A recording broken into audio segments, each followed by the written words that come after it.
kayak gitu ya. Insya Allah 3 menit lagi kita mulai lah insya Allah. Masih nunggu supaya rame. Nur Kamila WA aneh ya, biar nanti anak kirim slide-nya. Sama tolong admin di woro-woroin terus itu grupnya biar rame masuknya ya. Ustaz nomor Ustaz hilang. Minta di admin aja. Ini saya pakai nomor temen. Oh, bisa dikirim di ini enggak, Zoom. 0831 Bentar, bentar, bentar. 0831 0831 7782 7782 8139. 8139. Nisan itu ya.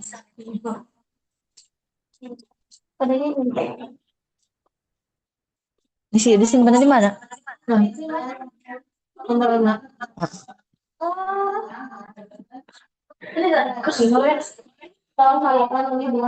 Lah, aku sih iya. Apa? Aku merasa ya dia apa? Oh.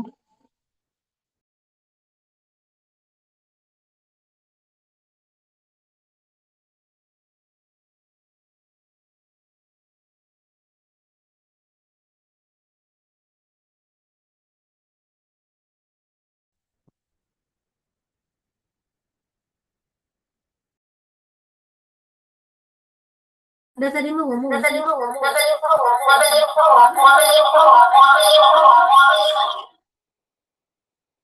Jadinya salah deh.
Oke, kita mulai ya.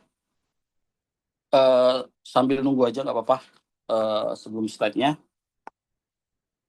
kita mulai dulu aja kelasnya. Ini kuliah umum. Bismillah, alhamdulillah, wassalatu wassalamu ala rasulillah, wa ala alihi wa sahbihi, wa man wala, wala hawla wala quwata illa billah wa ba'd. Ya, syukron ya untuk mahasiswa yang hadir pada malam hari ini, yang menyempatkan waktunya di 17 Agustus 2026, ke ulang tahun keberapa sih sekarang? HUT RI-nya? Yang keberapa ya? 81 saat Berapa? 81.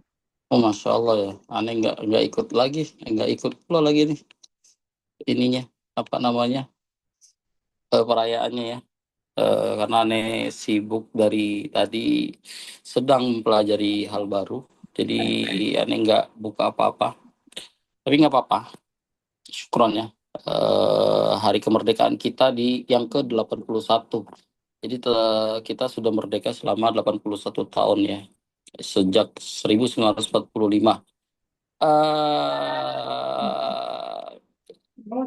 Adapun pertemuan Sudah malam dapat, hari saya sudah chat Ustaz. sudah ya. Oke, nanti tunggu saya buka chat WA. Dalam pertemuan malam hari ini itu sebenarnya untuk apa namanya membahas ulang mengenai sidang skripsi teman-teman yang selama ini telah ikut. Itu suara siapa ya? Dimatiin dulu aja. Oke. Ya, jadi yang telah menyelesaikan sidang skripsinya ya. Jadi sebenarnya memang selama ini Ani sendiri sebagai apa namanya penguji kebanyakan dari sidang secara secara apa namanya penilaian ya. Memang banyak yang nggak terbahas dalam sidangnya dan tidak tercatat secara langsung juga di Zenodo-nya ya sebagai komentar skripsinya, tapi di semua sidang itu ada rekamannya dan teman-teman bisa summarize aja itu di YouTube atau di Google Drive ya. Tak bantuan Gemini dari hasil sidang yang saya sampaikan dan Ane itu memang sejak lama belum punya bahasa namanya. Jadi belum punya bahasa untuk menyampaikan eh, secara kalau bahasa akademiknya itu epistemologi, tapi secara epistemik. Tapi Ane akan berikan definisinya ini untuk menyampaikan secara jujur terhadap skripsinya. Ini tuh bukan soal apakah skripsinya diterima atau tidak diterima, bukan membahas masalah hal itu. Tapi saya itu ingin memberikan sesuatu yang lebih jauh yang harapannya tuh teman-teman walaupun S1 bukan bukan hanya menulis skripsi, mengerti tentang menulis skripsi, bahkan bisa menjadi penguji. Saya belum selesai S2, bahkan belum melanjutkan S3. Tapi kenapa saya berani atau maju untuk menjadi penguji skripsi? Maka penjelasannya itu bukan mengenai apa yang kita kenal ya selama ini gelar itu tidak memberikan ini misal ya tidak mengukur keilmuan misal ya itu permisalan. Nah maksudnya itu dalam konteks seperti ini yaitu dalam hal yang seperti ini maka kualitas yang membuktikan dalam artian apakah saya sudah layak bisa untuk dalam diangkat atau membantu sebagai penguji skripsi, bahkan pembimbing skripsi, jawabannya teman-teman bisa temukan di semua rekaman pengujian dan pembimbingan yang saya lakukan. Kemudian ketika apa namanya membahas lagi kalau gitu seharusnya untuk pengujian skripsi itu atau pembimbingan skripsi itu seperti apa sehingga kalau jika gelar bukan menjadi alat ukurnya lalu apa ya itu kemampuan kemampuan dan pemahaman yang baik ya terhadap penelitian ya Kak. Seperti yang sering aneh bilang skripsi adalah awal atau pintu kecil ya penelitian kecil dari nanti penelitian besar yang mungkin teman-teman akan lakukan. Nah, penelitian itu secara mendasar ya selalu berhubungan mengenai ilmiah yang sering kita bahas terus ya bahwasanya kita harus bisa ilmiah. Apa itu ilmiah? Nah, itu kan permasalahannya. Maka nanti akan ada pembahasan ilmiah seperti ini atau seperti itu. Kayak gitu kan. Nah, terus cara mengujinya seperti apa? Nah, untuk cara menguji inilah yang nantinya akan kita bahas pada pertemuan malam hari ini. Ane buka dulu untuk dikirim ke Nur Kamila, WA ya.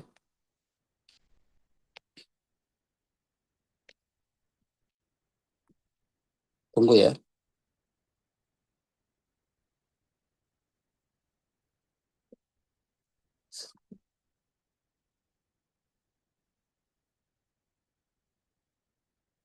Oh ini ya.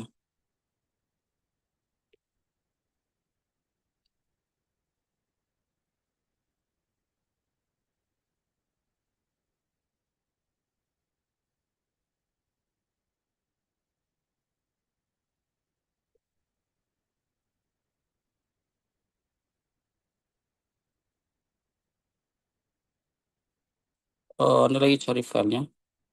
Dan masukin ke mana ya? Ke drive.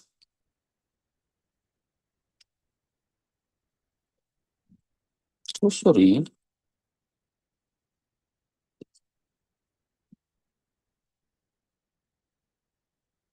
Ya, hilang file. Tunggu ya, aneh kehilangan file. Bagian di HP lagi.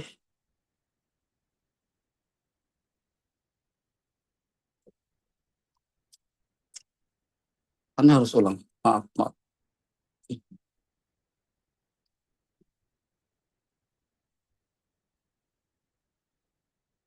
Oh, salah masuk.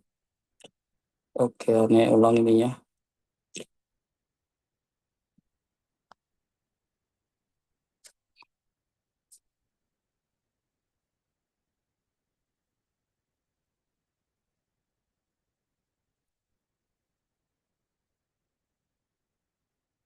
Itu ya, Nur Kamilah.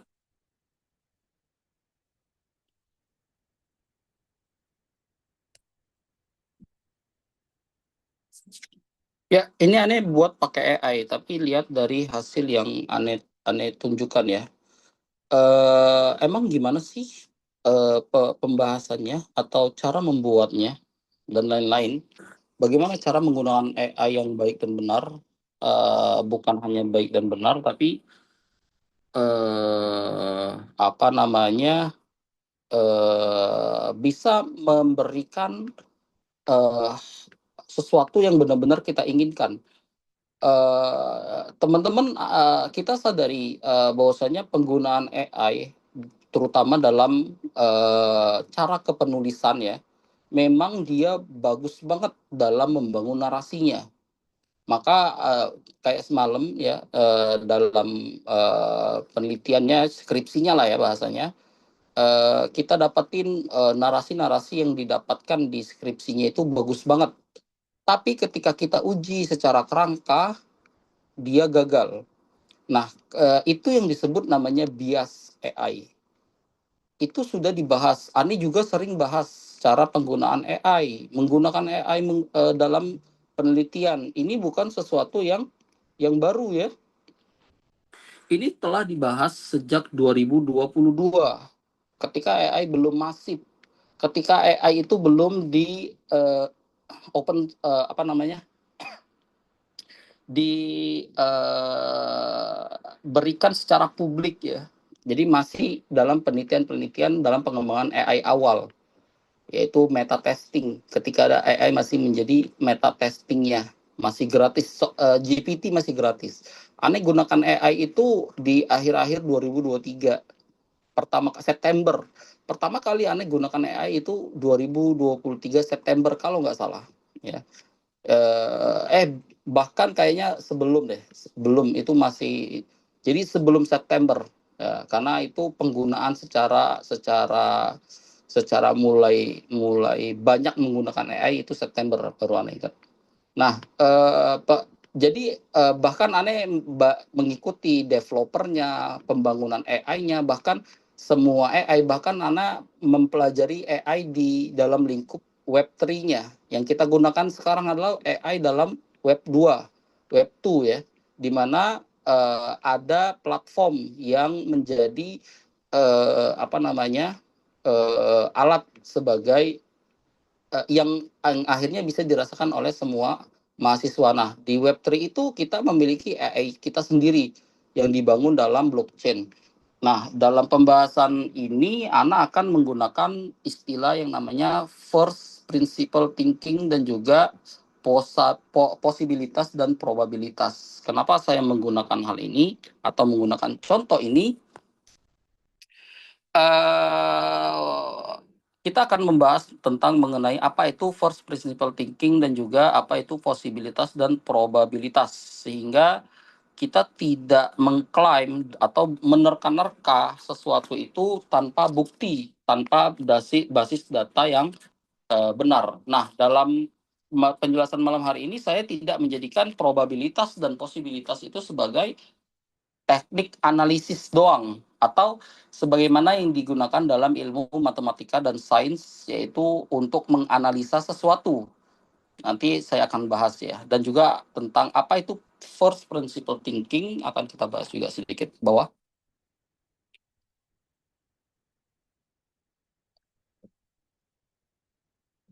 Selanjutnya, selanjutnya, iya, saya langsung tembak ke pembahasan data ada tapi hubungan belum tentu terbukti. Kemarin kita sebagai analogi, sebagai contoh puncak dari pertemuan sidang semalam yang akhirnya pertemuan hari ini bisa diadakan ya untuk membahas ini. Kenapa ini penting aneh bahas? Itu sebagai tanggung jawab saya. Tanggung jawab saya terhadap yang teman-teman dapati. Jadi ketika saya mendapatkan sesuatu celah, maka saya harus bertanggung jawab memperbaiki itu. Saya harus sampaikan. Adapun misal ketika nanti saya dimintai pertanggungjawaban baik secara institusi ataupun yang kita yakini ya, saya memiliki jawaban bahwasanya saya sudah melakukan tanggung jawab dari apa yang saya proseskan ya di dalam program ini. Nah, pertemuan malam hari ini bukan hanya sebagai ini penting buat kalian, tapi ini jauh lebih penting buat saya. Kenapa? Saya selalu bilang kepada teman-teman ya, semua mahasiswa, saya bukan soal mencari saya lebih benar atau kalian salah, bukan. Tapi saya harus menemui pada bagian mana yang menjadi celah untuk diri saya. Nah, ketika saya membahas hal itu, maka apa kekurangannya? Kayak gitu kan? Bukan apa kelebihannya. Nah, ketika kita mengetahui kekurangan, maka tahu apa yang harus dilakukan dalam penyelesaian masalahnya. Maka itu yang disebut namanya first principle thinking sebenarnya. Yang sering saya gunakan juga di semua story dan lain-lain. Nanti saya akan jelaskan hal itu. Nah, contoh di sini yaitu simulasi sengaja membalik posisi. Jadi, dosen menjadi mahasiswa, lalu argumennya diminta untuk diserang. Nah, hal ini itu yang disebut first principle thinking juga secara penggunaan ya atau analogi penggunaan yang dimaksud dari first principle thinking. Nanti saya akan jelaskan secara definisinya. Ya, yang diuji bukan keberanian menjawab, melainkan kemampuan membedakan apa yang tampak dan apa yang ditafsirkan dan apa yang boleh diklaim. Nah, hal ini yang menjadi trigger awalnya, yaitu data sebagai objek atau data yang menghubungkan. Di sini saya menggunakan istilah atau teknik analisis yaitu probabilitas dan posibilitas. Data sebagai objek contoh ya, jadwal tahfiz tersedia. Iya, teman-teman menulis daftar jadwal ada di penelitiannya di bab 4. Atau IFP digunakan di kelas atau adanya alat digital yang kalian gunakan di dalam pendidikannya, proses pendidikannya. Anak mengucap bahasa Arab. Iya, ada proses menghafalnya, ada kurikulumnya. Iya, semuanya itu disebut data sebagai objek.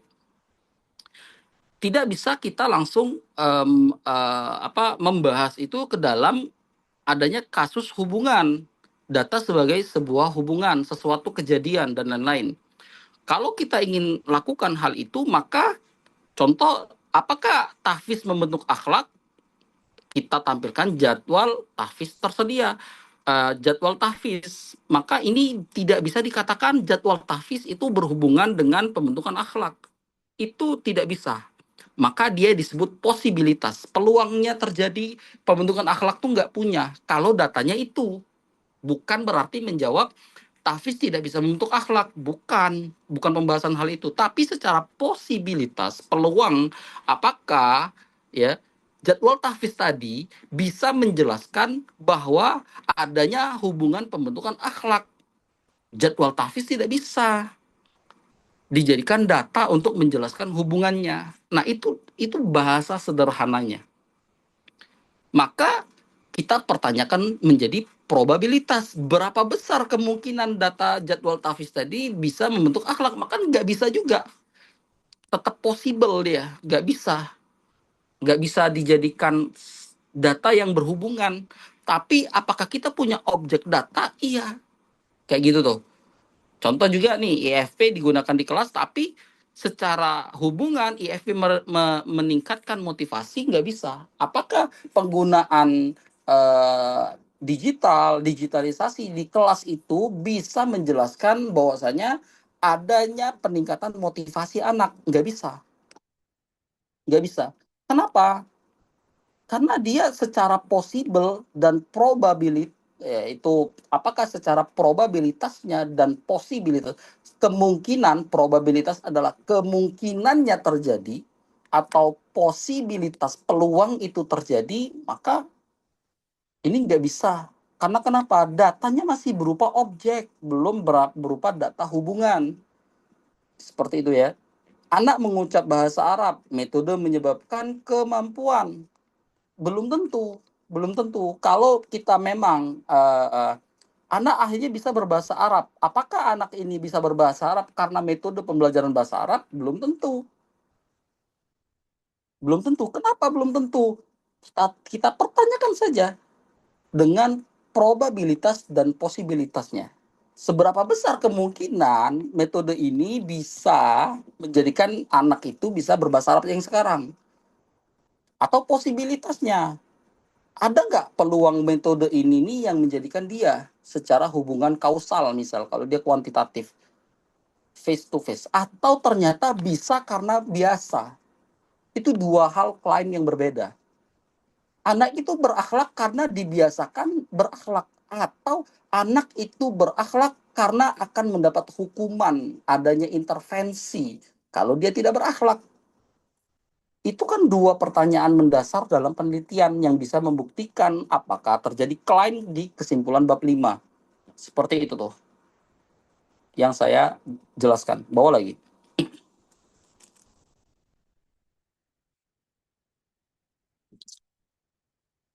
Nah, disinilah first principle thinking saya kembalikan, yaitu istilah harus kembali menjadi peristiwa. Contoh, ini cara mesin berpikir. Nah, ini yang disebut kerangka berpikir, cara membuat kerangka berpikir, ya. Contoh, judul konstruk indikator dari atas ke bawah. Judul konstruk indikator, perilaku nyata apa yang harus tampak jika istilah itu benar. Misal, terjadinya degradasi moral akibat konten digital seperti ini.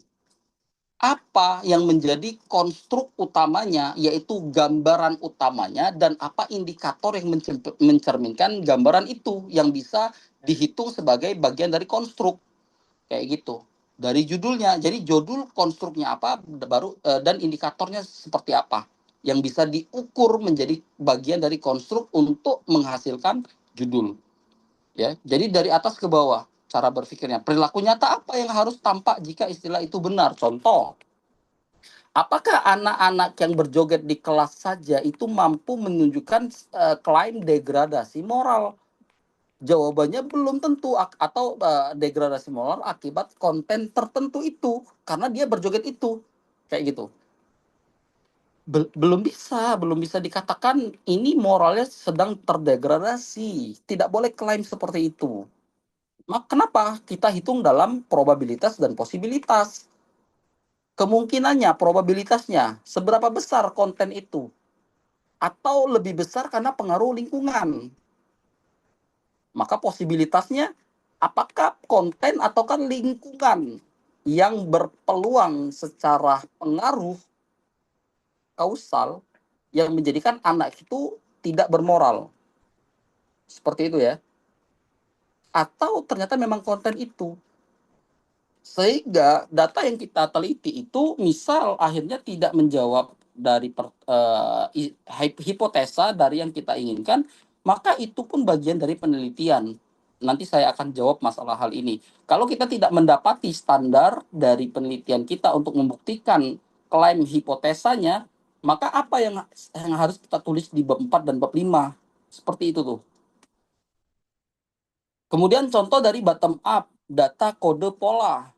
Jadi dari bawah ke atas, yang biasa saya gunakan teknik ini ya. Jadi judul konstruk indikator, data kode pola, objek yang sama. Ini saya gunakan di dalam struktur semua story saya.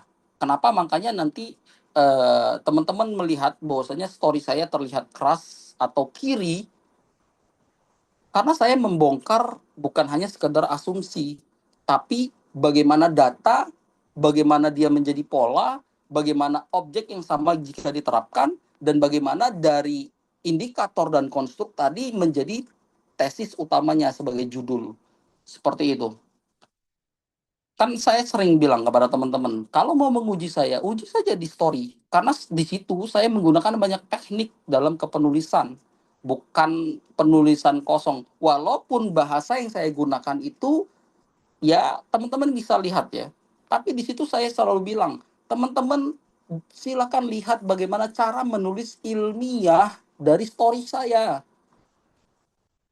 Dan saya sengaja membuka celah-celah yang banyak karena di situ saya ingin memasukkan dialog, ruang dialognya. Jadi story-story saya itu bukan sempurna, justru bahkan di situ saya berikan ruang yang di situ akan terlihat salah kalau dia teliti. Tapi di situ sengaja untuk saya berikan untuk membuka ruang diskusinya. Nah, itu tuh bagian dari teknik kepenulisan.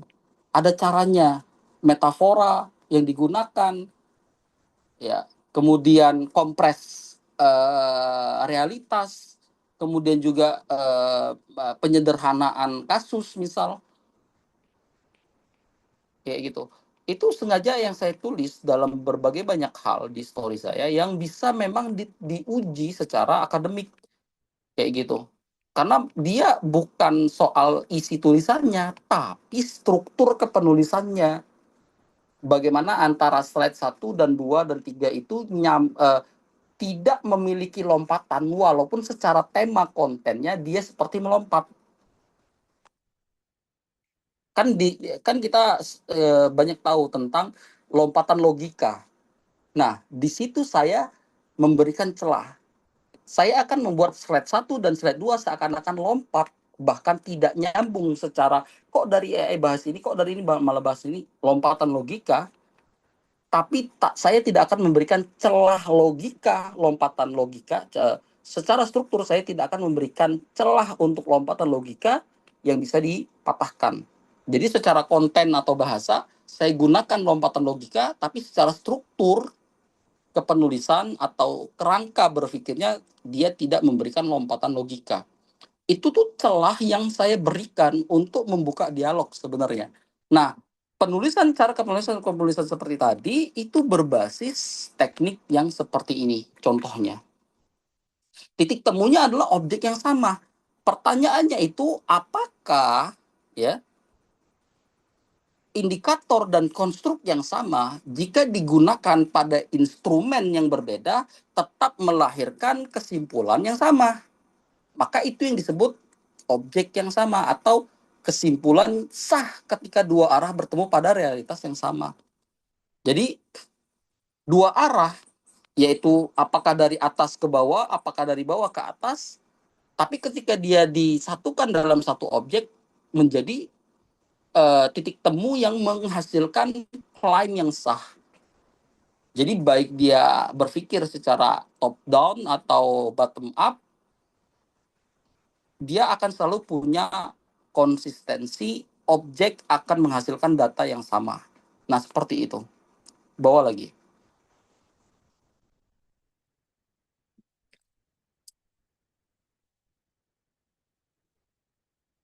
Nah, di sini saya menjelaskan posibilitas membuka, probabilitas dia menimbang. Apa maksudnya? Apa sih probabilitas peluang? Posibilitas peluangnya, probabilitas bobotnya, seperti itu ya. Atau di sini bahasanya posibilitas membuka, probabilitas menimbang. Loh, maksudnya posibilitas semua penjelasan yang belum gugur oleh bukti, yaitu semua penjelasan di dalam skripsi kita yang mungkin tidak bisa terjadi ataupun tidak bisa terjadi karena bukti yang kita lampirkan dalam lampiran penelitian. Contoh, Perubahan dapat berasal dari metode, guru, seleksi awal, lingkungan, kepatuhan sementara, atau gabungan beberapa faktor. Maka tugas peneliti jangan menutup alternatif terlalu dini. Bahwasannya metode ini bisa mengembangkan bahasa yang kausalitas, terbukti mengembangkan. Enggak, secara posibilitas kemungkinannya dulu tuh memang terbukti karena metodenya, atau ternyata banyak faktor pendukungnya, bukan hanya metode, ternyata ada gurunya juga. Ternyata seleksi awal yang kita lakukan di PSBB itu berpengaruh juga. Ternyata lingkungan juga berpengaruh. Maka tidak boleh dalam analogi posibilitas kita menyandingkan bahasa metode ini terbukti mengembangkan metode pengembangan akhlak anak. Nggak bisa.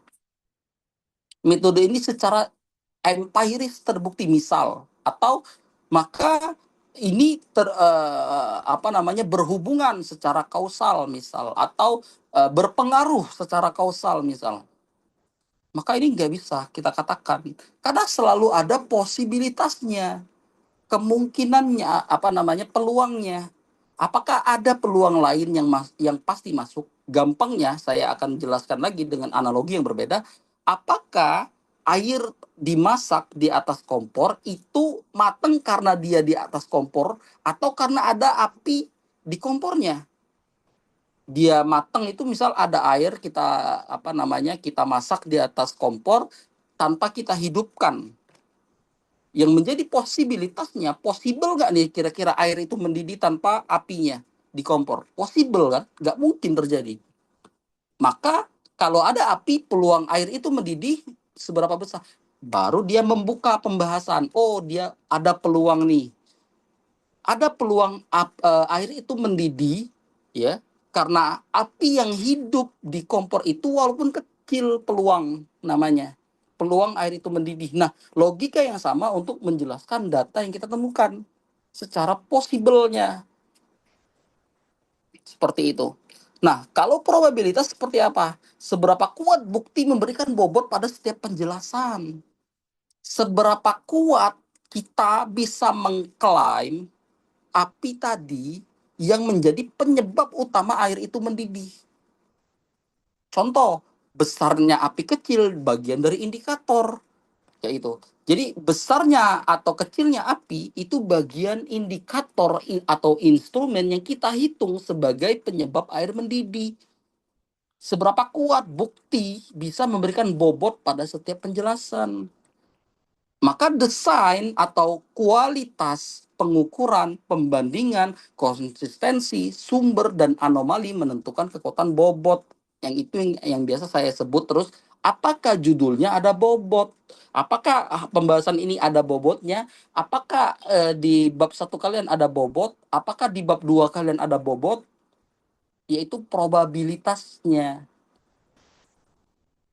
Menimbang kemungkinan tadi, iya kemungkinan mungkin nih terjadi, tapi berapa persen dia mungkin terjadi, itu yang disebut bobot, probabilitas, teman-teman.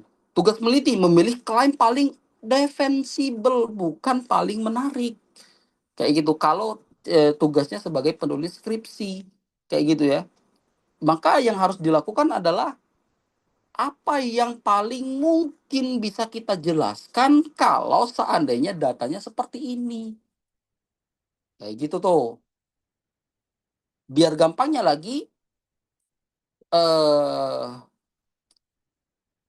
dari air yang kita letakkan di atas kompor, berapa persen, misal kita ingin mengukur cepatnya, ya, cepatnya mendidih, ya, karena dia sudah masuk kepada possible, ada apinya gitu kan. Sekarang misal apinya itu kecil. Nah, kecilnya itu kita ukur dalam kecepatan waktu. Seberapa cepat air itu mendidih. Maka di sini akan menjadi bobot pembahasan. Kenapa? Karena kita ingin mengukur berapa cepat air mendidih kalau apinya seperti itu. Iya kan? Menurut saya dari 1 sampai 100, kalau kita hitung dalam persentase, kemungkinan air itu mendidih sekitar misal 35% dalam hitungan waktu.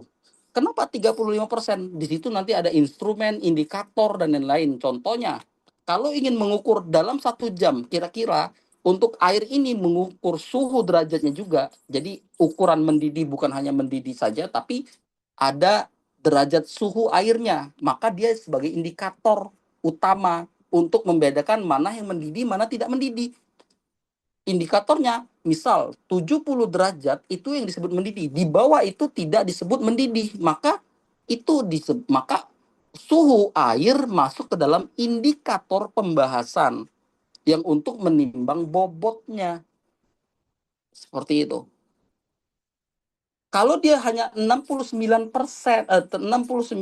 derajat Celcius, ya, suhu air, maka apakah boleh kita katakan air itu mendidih walaupun secara penglihatan dia keluar gelembung-gelembung mendidih dari bawah, tapi suhunya tetap 69, belum mencapai 70. Nah, itu yang menjadi indikator, bukan instrumen. Kenapa? Instrumennya itu ada kompornya, ada apinya, itu bagian instrumen. Indikator yaitu bagian yang membedakan utamanya, hal yang menjadi poin utamanya, yaitu titik didih air, kayak gitu ya, waktu yang digunakan memasak airnya, kemudian apa namanya, contohnya lagi tadi waktu, kemudian suhu, kemudian apalagi yang mengindikasikan air itu dikatakan mendidih, maka dia menjadi indikator.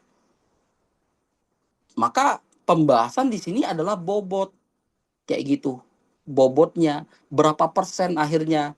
Oh, ternyata kalau apinya seperti ini, nah besaran api menjadi indikator. Apinya sendiri menjadi instrumen, tapi besar kecilnya menjadi indikator. Seperti itu. Untuk kita menjelaskan secara jujur tentang apa itu, bagaimana kita melampirkan atau menyajikan kesimpulan dari penelitian atau mereduksi penelitian kita di bab 4 berdasarkan data yang kita punya. Seperti itu ya. Bawa lagi coba.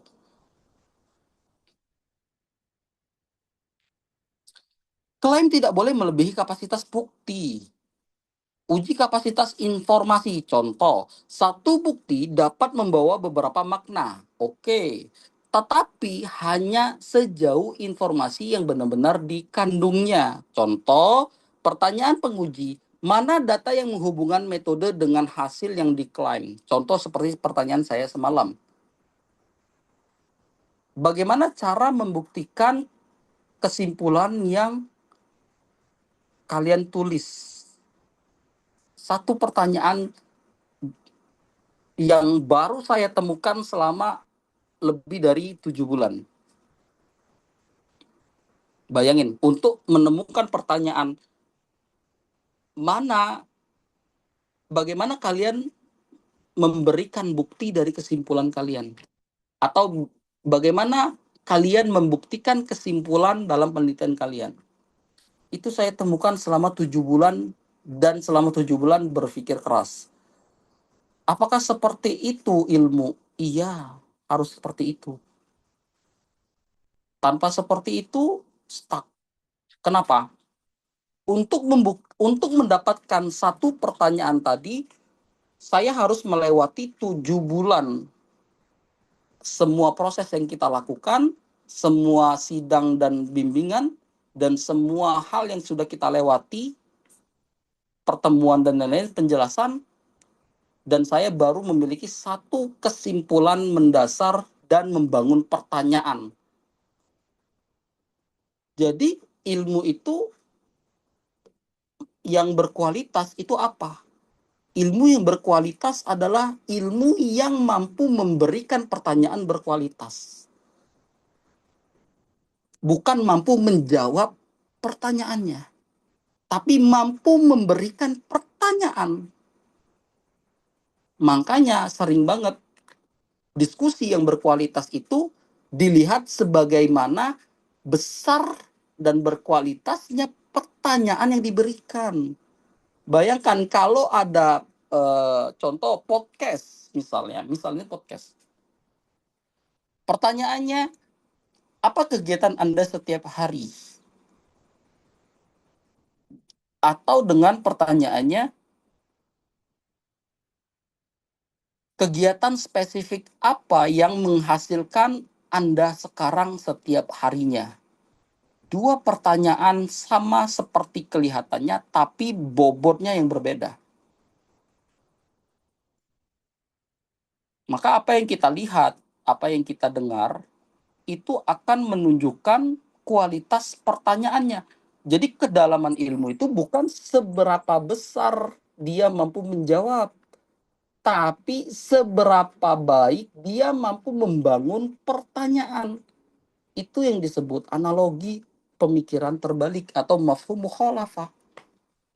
Yang baik itu yang sesuai dengan keilmuan itu bukan soal menjawabnya, tapi mempertanyakannya. Kita belajar hari ini, tapi yang pertanyaan yang dihasilkan adalah, wah, gimana ya cara Ustadz itu belajar? Itu pertanyaan yang tidak memiliki bobot. Tapi kalau dibalik, wah, bagaimana saya bisa mengakselerasi sehingga dalam 2 hari ke depan saya mempunyai pengetahuan yang sepadan dengan Ustadz itu. Itu dua pertanyaan berbeda. Dengan bagaimana cara dia belajar, kita sama-sama ingin tahu untuk di level itu. Tapi pertanyaan kedua memiliki kerangka yang lebih kuat secara epistemik. Kenapa? Dia nggak mungkin terbangun dengan apa namanya pertanyaan itu kecuali dengan pemahaman pedagogik pendidikan, cara pendidikan itu membuat orang pinter dengan baik. Pertanyaan itu akan hanya muncul kalau dia paham pedagogik dengan baik, pendidikan dengan baik. Maka pertanyaannya bagaimana cara menjadi dia, tapi bagaimana saya mampu menyamai dia dalam 2 hari. Kenapa? Kenapa seperti itu? Iya, di situ ada pedagogik, ada waktu. Jadi peluangnya diukur dengan waktu, kemampuannya diukur ada kata saya, kayak gitu. Bukan mempertanyakan gimana cara dia bisa seperti itu, tapi gimana saya bisa menjadi seperti dia dalam 2 hari. Maka itulah yang disebut pertanyaan yang berbobot. Kenapa kok pertanyaannya berbobot? Iya, karena jawabannya nggak akan simpel, pasti kompleks. Anda harus membaca ini, menyelesaikan ini, membangun berpikir seperti ini. Karena yang akan menjadi jawabannya itu benar-benar satu skripsi. Pertanyaannya sedikit, jawabannya bisa 2 jilid, 3 jilid. Masing-masing 2.000 halaman.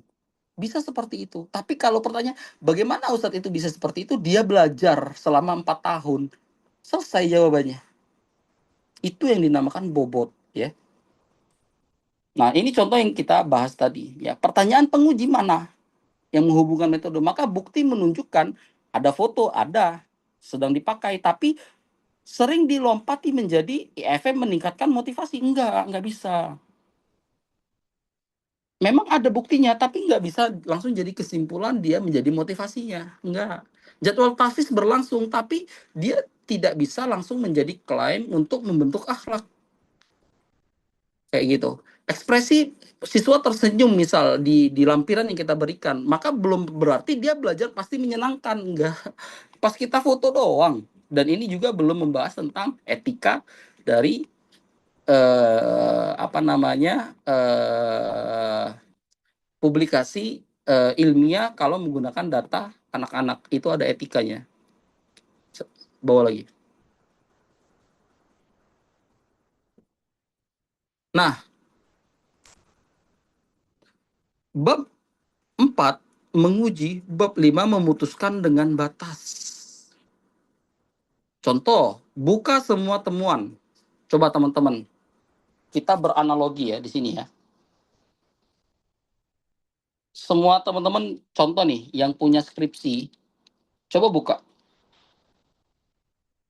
datanya, konteksnya. Kira-kira ada pola nggak? data yang dilampirkan itu memiliki pola tidak?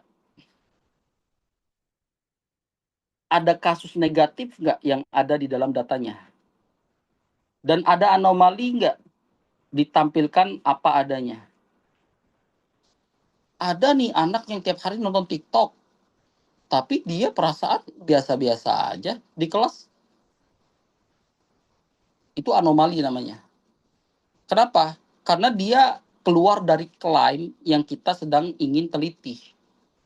Karena indikator kita adalah anak-anak itu berjoget menirukan konten digital, misal. Kemudian setelah anak itu berjoget menirukan konten digital, dia terbukti juga mengkonsumsi konten digital itu menggunakan HP ibunya, keluarganya, dan lain-lain, terserah. Dan orang tuanya diwawancarai juga menjelaskan hal yang sama dengan klaim yang kita bangun.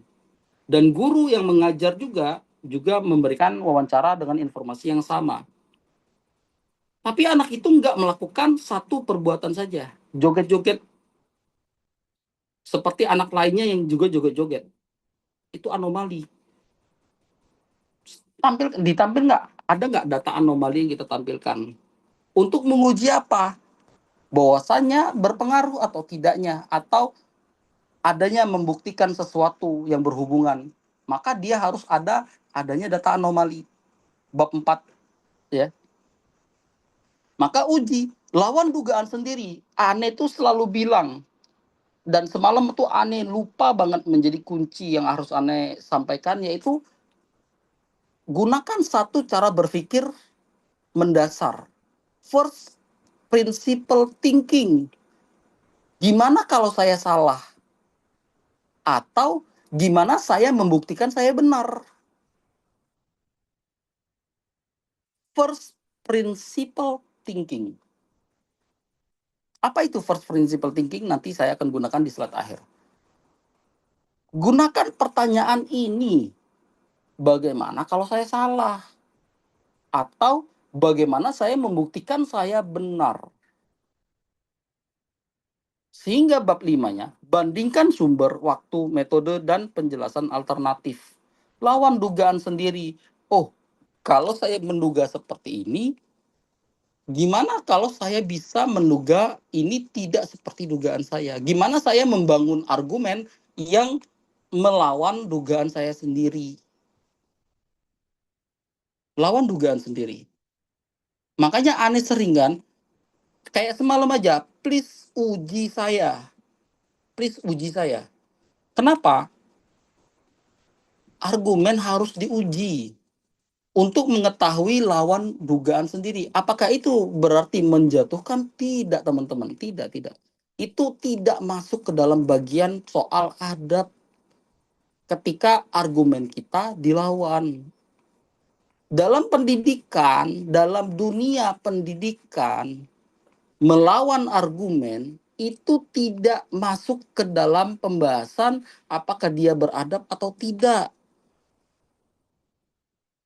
Jangan kita gunakan pembahasan yang masuk kalau ada siswa yang membantah atau menyangkal, ya, tuduhan kita, itu disebut anak yang membangkang. Dalam dunia pendidikan justru orang yang memiliki pemahaman itulah yang disebut feodalisme. Tuh Aneh bongkar, serius. Kalau nggak percaya, karena kenapa? Karena dugaan awalnya itu berbasiskan atau berasaskan dalam struktural hierarki. Guru lebih tinggi secara jabatan dan divisi daripada murid. Kalau itu diterapkan, murid yang menyangkal argumen guru, dia membangkang, kurang ajar misal. Maka kesimpulan itu adalah kesimpulan yang cacat kalau kita ingin sandingkan dengan klaim keilmiahan, kejujuran. Karena kenapa? Dalam dunia pendidikan Islam tidak ada yang namanya hierarki. Yang ada namanya uji argumen. Imam Syafi'i sebelum menjadi imam mazhab, dia berdebat dengan murid besar, salah satu penyupport besar dari mazhab Hanafi, Abu Yusuf. Berdebat dulu. Apakah berdebat berarti mencoreng nama Abu Yusuf? Walaupun Imam Syafi'i memang benar-benar keras ketika itu. Apakah Imam Syafi'i mencoreng nama Ibu? Enggak dikenal yang namanya dalam argumen itu merendahkan kewibawaan. Enggak ada itu. Enggak dikenal dalam istilah pendidikan Islam, teman-teman. Enggak ada itu. Yang ada adalah ketika argumen dia diuji dan mampu berargumen secara intelektual, di situ maka akan membahas satu kesimpulan, kualitas metodologi dan kualitas nas. Makanya dalam Islam dikenal yang namanya 4 imam mazhab dalam metodologi dan kemampuan nas. Dalam mazhab Hanafi, hadis ahad ditolak, maka lebih mengandalkan akal daripada hadis ahad. Iya kan? Apakah ini disebut penyesatan? Tidak. Secara metodologi itu memang benar-benar ada dan memang benar-benar diakui secara Islam, secara ilmu syar'i, dikenal dalam dunia kita. Tapi ada metodologi lain yang memang menyangkal dan membantah hal itu. Secara ilmiah, bukan kita merendahkan mazhab Hanafi. Tidak. Ini yang namanya dialog dan argumen intelektual. Siapa yang lebih intelek di antara keduanya? Metode mana yang lebih intelektual di antara dua metode misal yang diperdebatkan? Tidak ada hubungannya dengan mencoreng kehormatan seorang muslim. Nggak ada. Kayak gitu ya. Dan itu kita kenal sejak 1000 tahun yang lalu. Kayak gitu tuh. Kenapa kalau seperti itu tidak disajikan di sini? Maka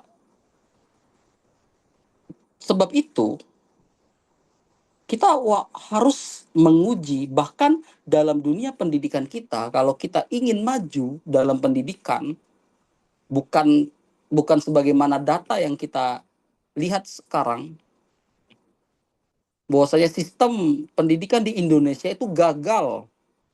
Kita sudah tahu sistem pendidikan Indonesia gagal. Kita mempertahankan sistem itu, ya kita akan terus gagal. Ini data dan sudah diteliti datanya, bukan omong kosong. Dan kita harus akui kita gagal secara sistem, bukan secara epistemiknya. Bukan Islamnya yang gagal, tapi manusia-manusia yang berkecimpung dalam dunia pendidikan, mereka gagal dalam menganalisa bagaimana metode yang baik, bagaimana sistem yang baik. Bukan Islam yang gagal, tapi manusia-manusia yang ada di dalamnya yang berkecimpung dalam dunia pendidikan Islam. Islam nggak akan pernah gagal. Yang gagal itu analisis kualitas manusianya dalam membangun persepsi sebaiknya bagaimana pendidikan itu seharusnya. Seperti itu. Bab 5-nya, nyatakan yang bertahan. Kalau memang ternyata, pendidikan saya ini ternyata tidak mampu membuktikan, saya tidak bisa mendapatkan data yang mendorong klaim saya, maka katakan, penelitian ini belum mampu membuktikan bahwasanya terjadinya degradasi moral. Itu kan lebih utama daripada kita memaksakan dan menghapus semua data.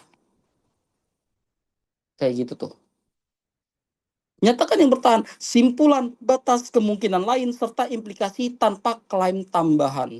Kita nggak usah katakan kalau kita nggak bisa dapatin data untuk menguatkan argumen kita, maka kita katakan dalam penelitian ini saya belum bisa membuktikan terjadinya pengembangan akhlak melalui metode tahfiz yang diterapkan di sekolah ini. Kenapa? Batasannya, peneliti kesulitan dalam mencari sampel yang natural misalnya. Peneliti kesulitan karena waktu penelitian yang terbatas. Peneliti kesusahan karena kemungkinan lain, karena kemungkinan adanya indikator lain yang menjadi dugaan utama terhadap perkembangan akhlaknya. Apa? Hukuman misal. Reward dan punishment, atau apa itu bahasa Inggrisnya, buset dah lupa gua. Ternyata itu yang lebih utama dan indikator penentu terhadap pengembangan akhlak mereka. Mereka berakhlak kalau dia dihukum dan diberi reward. Tapi mereka menjadi tidak berakhlak kalau tidak ada hukuman dan tidak ada reward. Maka metode ini terbukti tidak bisa membuktikan adanya pengaruh terhadap pengembangan akhlak. Itu kan kesimpulan yang akhirnya lebih utama. Kenapa? Kita tidak memberikan data yang semuanya harus baik dilampirkan. Tapi juga kita bisa memberikan data kepada institusi yang kita teliti bahwasanya kita harus melakukan perbaikan. Kenapa? Karena kita yang selama ini woro-woro buka PSBB bahwasanya kita mampu memperbaiki generasi bangsa, ternyata dalam penelitian saya tidak. Kita harus buat ini apa evaluasinya supaya klaim kita ini benar-benar bisa kita jadikan sebagai branding marketing seperti itu. Nggak apa-apa teman-teman, nggak apa-apa ya. Jadi jangan berlebihan, maka simpulkan apa yang ada, tidak usah memaksakan sesuatu itu harus benar-benar terjadi kayak gitu ya, serta implikasinya tanpa klaim tambahan. Terakhir ya 30 sampai 45 menit. Jangan cari kesimpulan yang indah, cari yang tahan diuji. Itu teman-teman. Apakah saya mengajari kalian menjadi kiri? Tidak. Tapi saya ingin menyampaikan kepada kalian bahwasannya ini yang disebut first principle thinking. Yaitu kembalikan dia sebagaimana prinsipnya saja. Cara berpikir secara prinsip. Kalau prinsipnya datanya sudah nggak bisa memberikan klaim, kembalikan dia sebagaimana first principle-nya. Prinsip utama atau pertama untuk membahas sesuatu yang kompleks. Jadi kita nggak perlu bahas cari kesimpulan yang indah, tapi prinsip, cara berpikir dengan prinsip ini akan lebih memberikan kita mampu bertahan dari ketika argumen kita itu diuji. Kan saya sering bilang kepada teman-teman, semua argumen yang saya berikan, saya mampu memperdebatkannya walaupun berabad-abad. Kenapa? Karena dia sesuai dengan prinsip. Selama dia tidak keluar dalam prinsipnya, maka dia pasti kebal terhadap ujian. Uji aja kalau gitu. Kalau nggak percaya argumennya, silakan diuji. Kayak gitu kan, aneh sering bahas kayak gitu. Gitu tuh. Pada teman-teman semua, kalau nggak percaya dengan argumennya, silakan diuji. Kenapa? Karena argumennya akan tahan kepada ujian. Tapi jangan sampai satu pertanyaan ujian itu membuat semua argumen yang ada, yang kita sudah buat, langsung tidak bisa menjawab. Itu dia langsung namanya meruntuhkan argumen dengan satu pertanyaan. Kalau gitu, kalau cuma satu pertanyaan, berarti argumennya tidak akan tahan diuji. Kalau satu pertanyaan mendasar sudah tidak bisa dijawab. Contoh dengan akhirnya saya punya satu pertanyaan kunci semalam. Bagaimana kita atau kalian membuktikan kesimpulan penelitian kalian? Gimana membuktikannya? Dengan adanya program tahfiznya. Iya, apakah dengan adanya program tahfiz tadi langsung membuktikan bahwasanya anak itu berakhlak gara-gara ada programnya? Bagaimana dengan gurunya yang mengajar? Bagaimana dengan kualitas sistem dan manajemen di sekolahnya? Bagaimana kualitas fasilitasnya juga? Apakah itu akan menentukan? Seperti itu tuh. Bagaimana, apakah bukti yang dibawakan itu sudah bisa mewakilkan bahwasanya itu adalah perkembangan akhlak karena programnya, atau itu data yang dilampirkan tidak bisa membuktikan, tidak bisa menjadi data tunggal yang membuktikan kompleksitas. dari klaimnya. Seperti itu. Pisahkan apa yang diamati, apa yang ditafsirkan, apa yang dapat diklaim. Pisahkan data yang memang menjelaskan sebagai temuan atau data hasil persepsinya, ada tafsirnya, ada tambahan analoginya, ada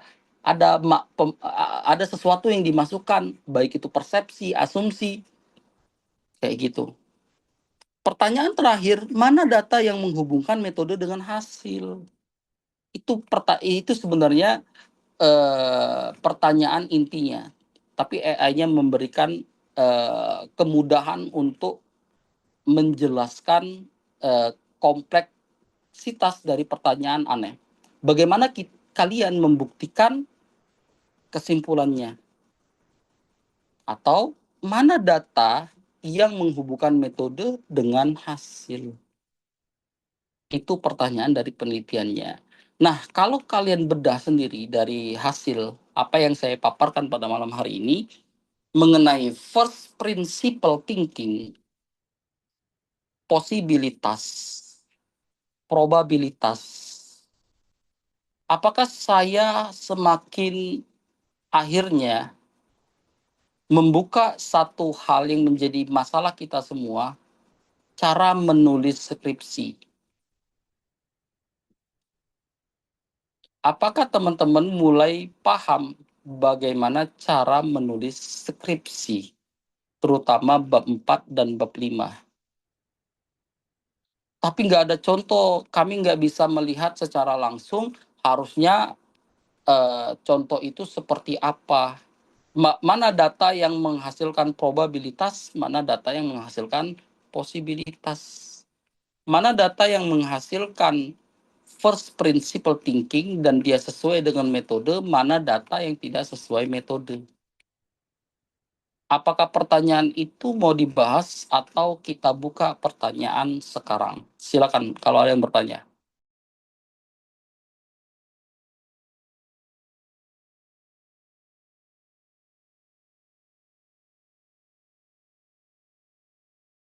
Ada pertanyaan?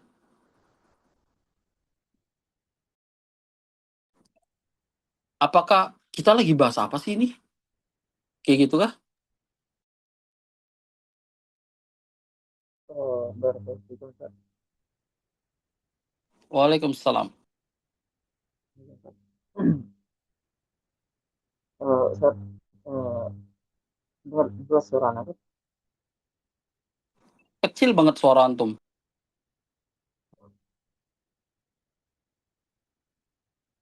Tes, tes, tes. Sudah biasa. Ya lumayan lah. Ya gimana? Masya Allah, pembahasannya sungguh menarik. Jujur, anak mahasiswa baru ternyata dan melihat skripsi pun termasuk baru awal. Jadi artinya anak masih baru.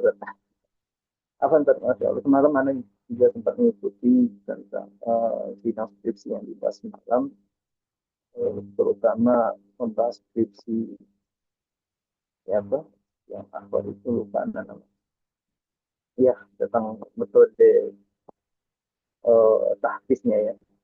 Intinya gitu.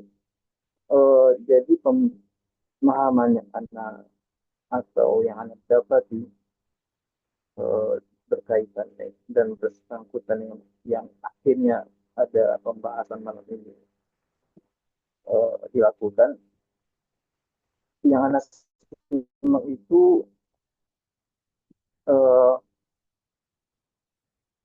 apa ya,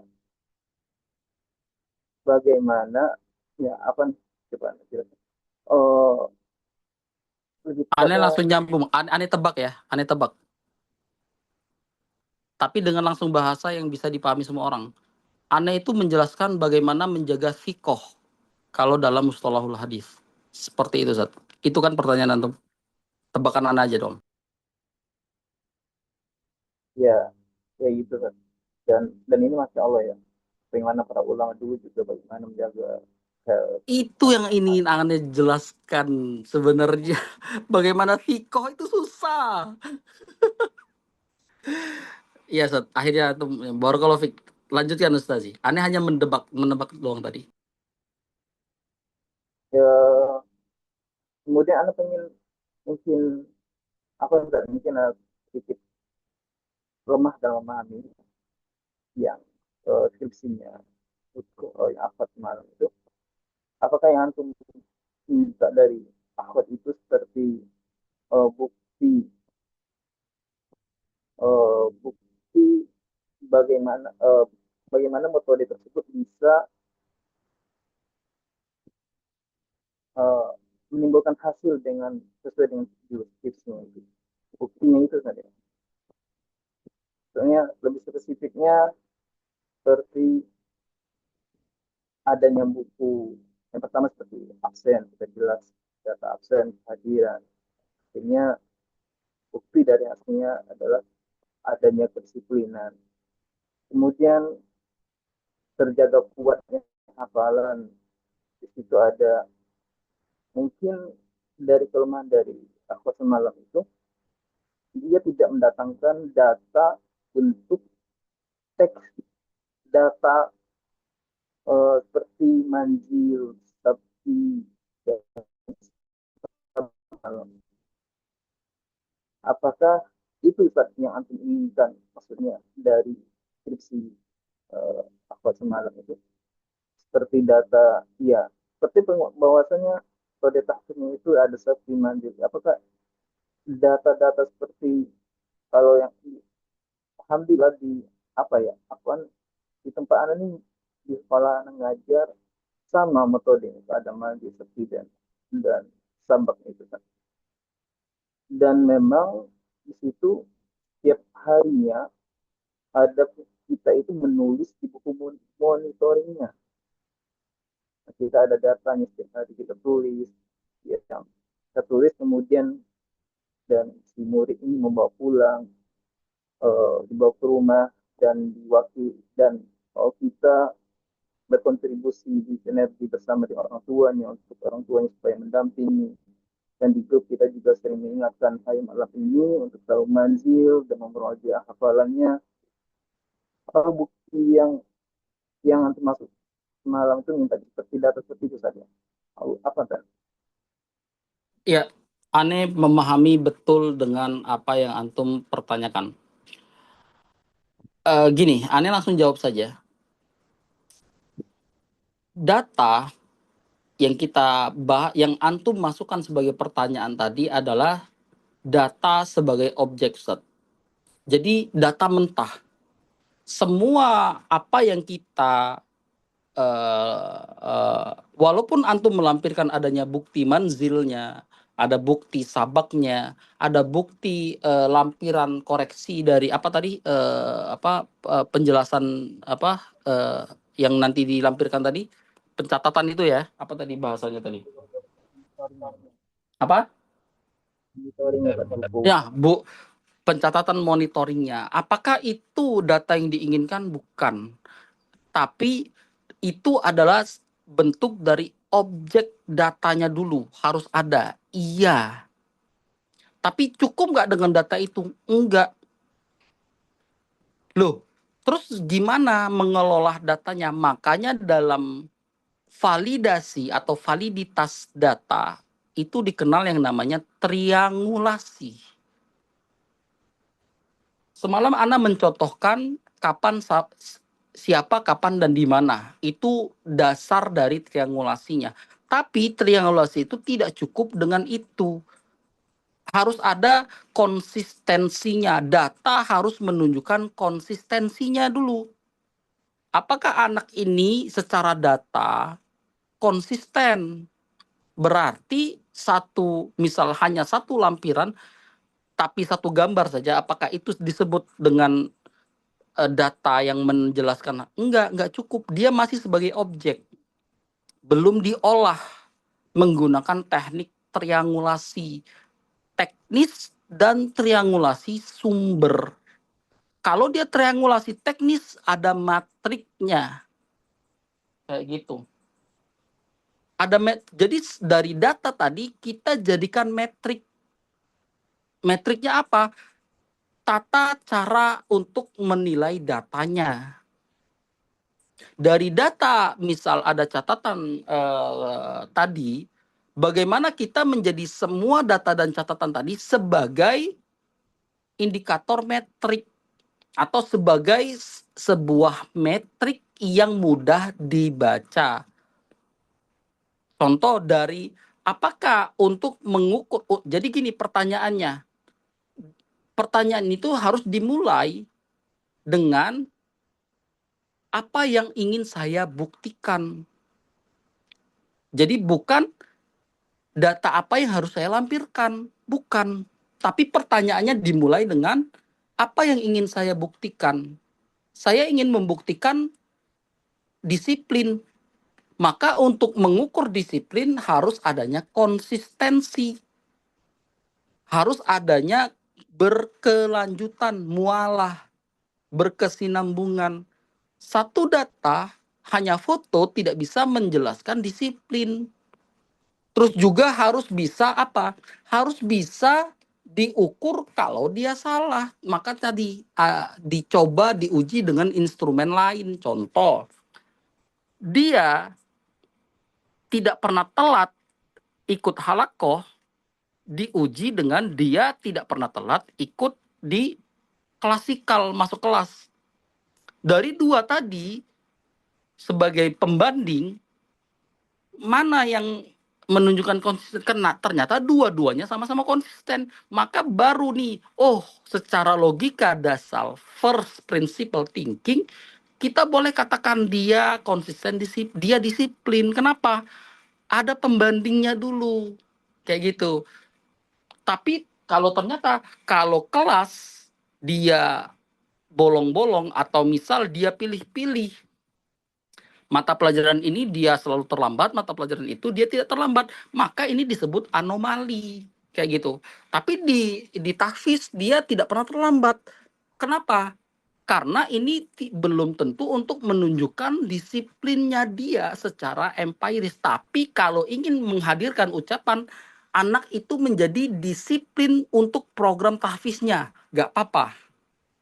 Tapi untuk menjadikan secara universal, anak itu menjadi program ini menjadikan anak itu disiplin secara universal, nggak boleh.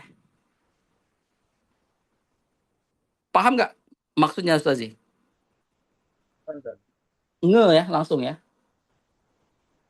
Maka pertanyaannya itu, apa yang ingin dibuktikan dari data? Karena data itu berbicara, dia bisa berbicara banyak hal. Itu yang disebut namanya numerasi. Ane sering bilang banget, angka itu berbicara, teman-teman. Orang yang bisa numerasi bukan hanya berliterasi, membaca. Dan maksud literasi itu bukan kalian bisa membaca ya, PEP, RGIG, pergi. Itu bukan literasi. Literasi itu memahami apa yang dibaca. Itu namanya literasi. Contoh, literasi. Orang membaca satu platform atau satu konten, misal ada konten quotes. Ini aneh yang menarik nih. Aneh buka yang paling terbaru. Dr. Ryu, aneh baca di Facebook tadi, buat ini apa namanya konten di X-nya kalau nggak salah, dia menulis kesalahan berpikir itu bukan kalian mempertanyakan apakah manusia di zaman batu bisa terbang ke langit, tapi apa namanya yang harus dipertanyakan itu kalian mempercayai pembahasan seperti ini. Lalu itu dikomentari ada pembahasan tentang Isra dan Mi'raj. Itu yang disebut namanya literasi. Kenapa kita tidak bisa langsung menyandingkan itu dengan Isra dan Mi'raj? Kalau seandainya dia spesifik menjawab Isra dan Mi'raj, maka kita harus kemanakan konsep dari zaman batu. Justru kalau kita sandingkan dua hal itu, kita menuduh satu hal yang lebih parah. Nabi hidup di zaman batu. Hidup di zaman batu itu maksudnya masih homogen, masih dunia itu sesuai dengan teorinya homogen. Kalau kita mau dibilang nabi itu keturunan kera. Seperti itu. Enggak, karena logika yang seperti itulah yang disebut namanya literasi, Ustazi.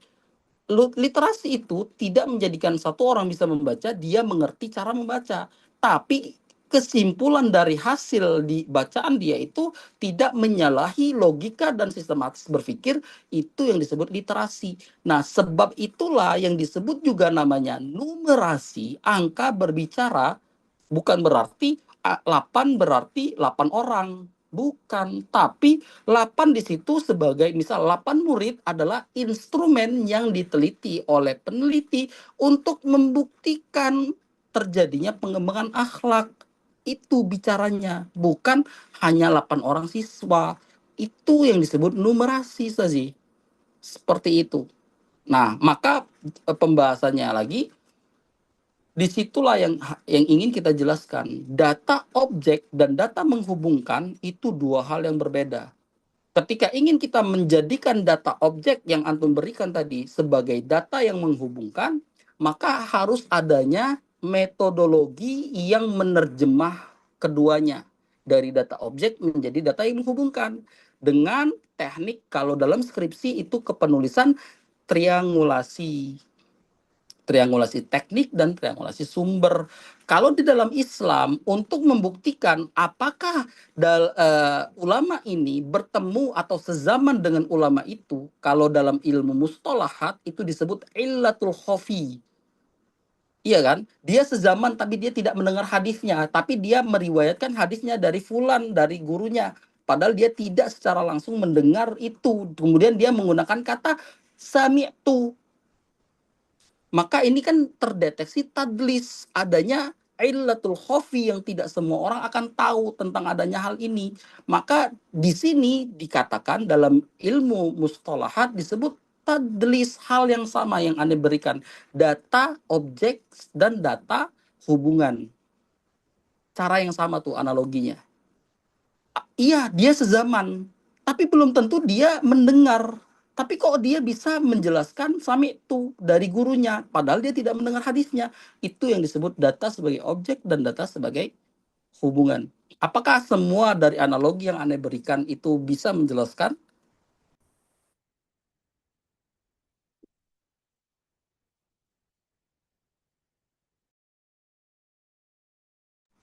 Bisa menjelaskan semuanya dan cukup jelas?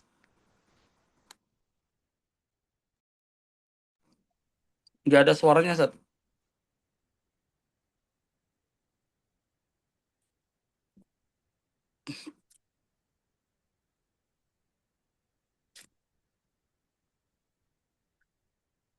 Kalau dianalogikan ke informasi yang antum kasih, iya, ada programnya, ada manzilnya, ada sabaknya. Iya, dia masih berupa data objek. Belum bisa menjelaskan dia seperti contoh tadlis tadi, sami itu. Dia emang ada di situ, dia seprogram, dia sezaman gitu kan. Tapi belum menunjukkan bahwasannya dia mendengar langsung dari gurunya. Atau kalau data kita tadi, dia belum bisa menunjukkan dan membuktikan terjadinya pengembangan akhlak dari catatan apa namanya, catatan-catatan yang sebagai apa tadi, catatan apa, aduh lupa lagi ini namanya. Buku monitoring. Buku monitoring itu belum bisa menunjukkan anak itu berakhlak atau tidak, berkembang akhlaknya atau tidak. Harus diuji berdasarkan triangulasi, konsistensi, uji. Jadi uji apa? Gampangnya gini, uji probabilitas dan uji posibilitas. Itu tuh caranya. Kita uji secara probabilitas dan kita uji juga secara posibilitas. Data ini possible nggak untuk menjelaskan adanya klaim? Kalau dia possible, iya, ada peluang untuk menjelaskan hal itu. Baru kita pertanyakan untuk bobotnya. Seberapa besar kemungkinannya terjadi? Bobotnya berapa persen gitu misal. Seperti itu, nah iya. Maka dia akan direduksi nanti di penyajian data bab 4. Iya, terjadinya dorongan terhadap perbaikan anak. Namun program tahfiz belum tentu menjadi penyebab tunggal sebagai terjadinya pengembangan akhlak yang mulia kepada santri. Gak apa-apa, tapi secara probabilitas dia punya bobot dan kita tidak menjelaskan sesuatu yang berlebihan. Seperti itu. Kita hanya menjelaskan dia apa adanya yang kita temukan. Seperti itu, kurang lebih.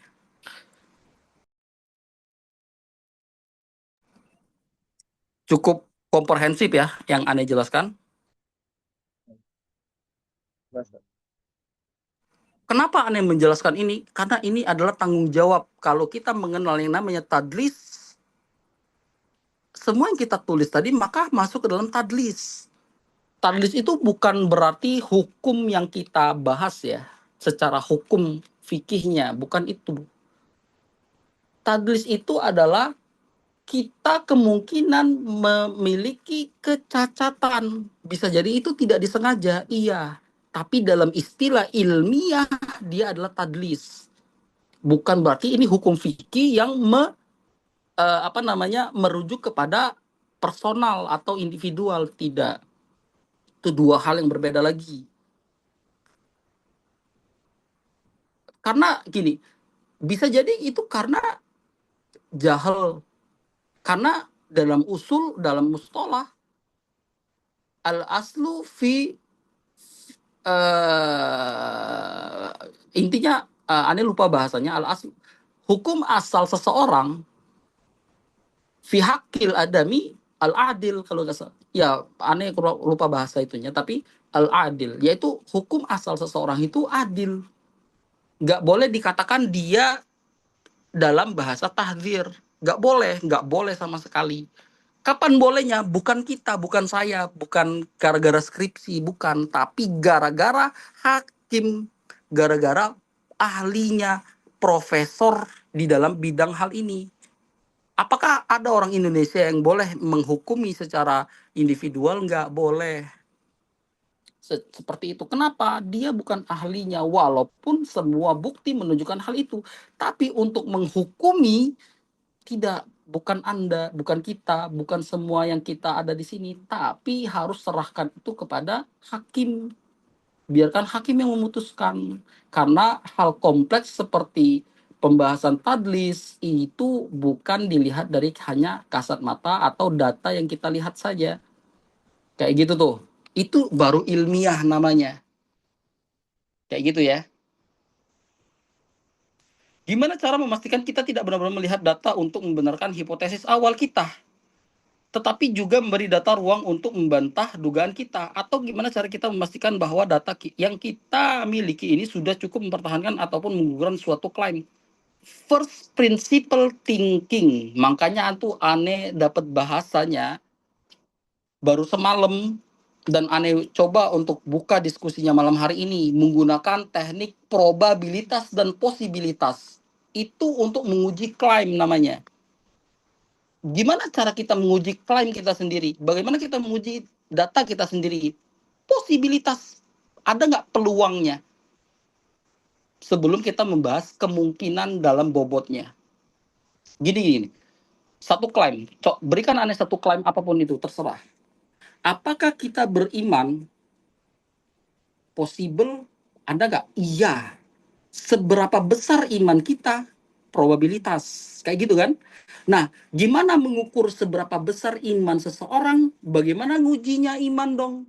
Kan dia subjektivitasnya kuat, tapi diberikan alamat-alamatnya sebagaimana Nabi SAW memberikan alamat. Apa salah satunya? Yaitu tanda-tanda. Di antaranya adalah ayat yang turun untuk dalam bersaudara. La yu'minu ahadukum hatta yuhibba hatta yunfikuna mimma yuhibbun. Tidak beriman kalian sampai kalian, itu kan alamat tandanya secara probabilitas, bukan secara posibilitas apakah menghilangkan iman atau tidak, tapi berapa besar kemungkinan iman itu diukur dalam probabilitas. Maka dalam menyedekahkan sesuatu yang kita cintai bukan dalam masuk pembahasan pembatal iman, tapi masuknya ke dalam seberapa besar alamat keimanan kita, tanda-tanda keimanan kita. Nah, para sahabat ketika mendengar ayat ini turun, langsung dia mendatangi Nabi SAW, ya Rasulullah, saya ada kebun dan kebun ini paling saya cintai, saya sedekahkan. Itu menunjukkan bobot keimanannya. Ketika ini kita bahas hari ini, bukan berarti kita menghilangkan keimanan dari seseorang, tapi kita ingin membahas dalam probabilitasnya, bobotnya, kayak gitu. Berapa persen dari 100 sampai 100 keimanan kita sudah belum kita menyedekahkan apa yang kita cintai. Pembahasannya itu tuh. Itu apakah ini menjadi satu indikator untuk mengukur iman? Tidak, kata Nabi SAW, banyak instrumennya yang bisa diangkat menjadi indikator. Di antaranya apa? Apa tuh? Hadis-hadis yang menjelaskan tentang keimanan.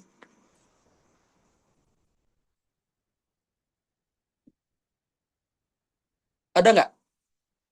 Yaitu rukun iman. Itu indikator, tapi di sini pembahasannya masuk ke dalam posibilitas, bukan dalam probabilitas. Kenapa? Karena rukun iman akan masuk ke dalam pembahasan nawakidul Islam, pembatal keislaman, yaitu mengeluarkan seseorang dari identitasnya. Maka dia masuk ke dalam bukan probabilitas, posibilitas, tapi dia juga masuk ke dalam probabilitas jika ingin kita ukur ke kualitas rukun imannya. Antasyhada an la ilaha illallah wa anna Muhammad Rasulullah. Kita beriman semuanya? Iya. Wa apa nama?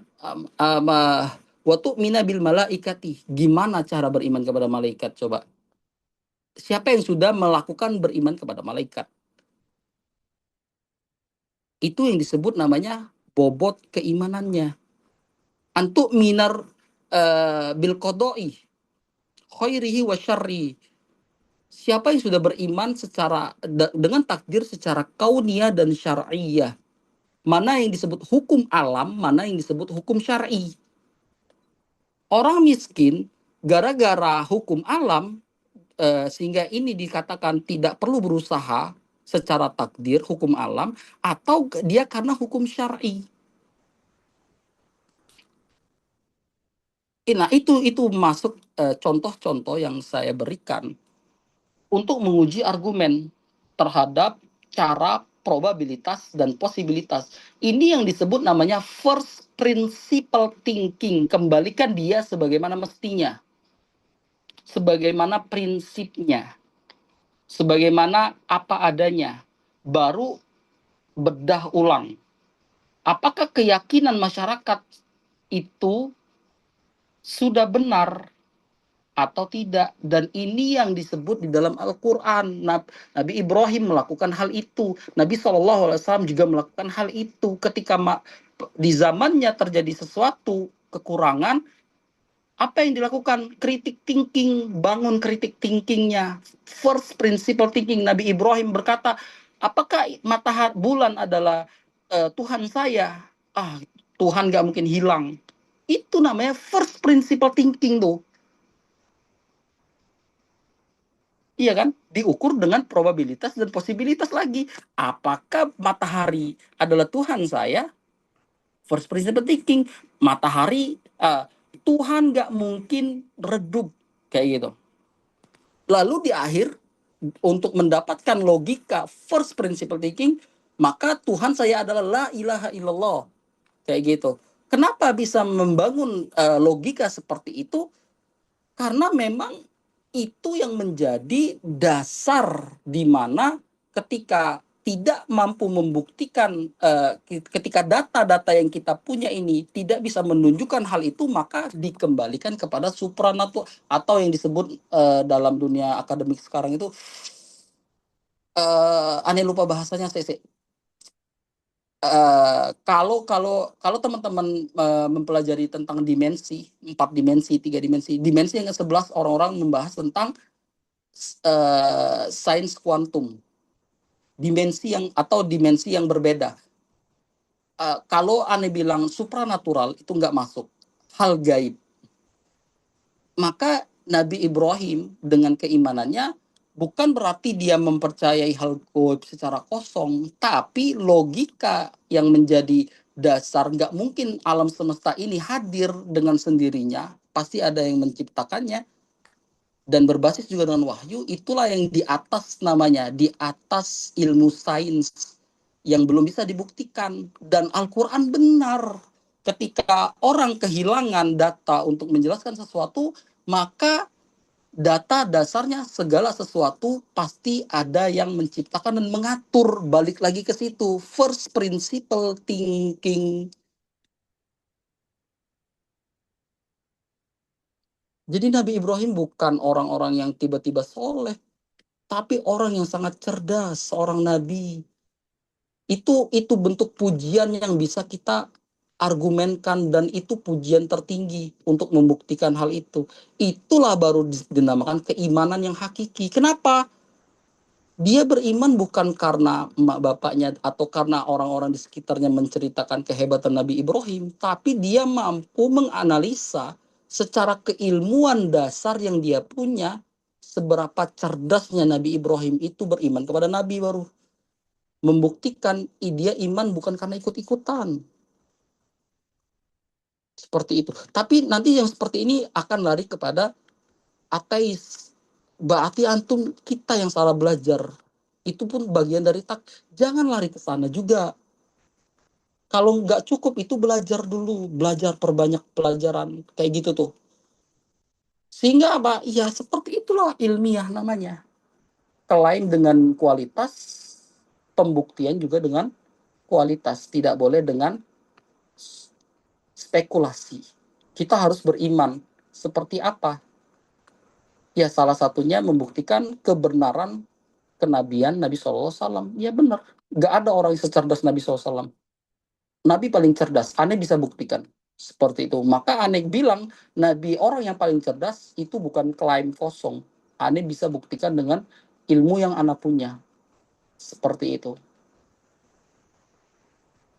Ada pertanyaan lagi?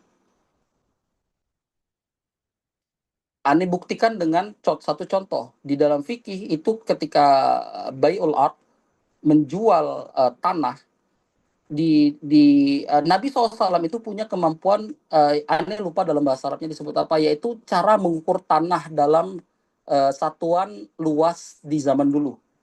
Sehingga ketika jual beli itu Nabi tidak mengukur semuanya secara langsung, tapi cuma melihat satu arah, sebesar ini kurang lebih tanah ini seluas ini dan segini harganya. Itu Nabi SAW punya kemampuan itu.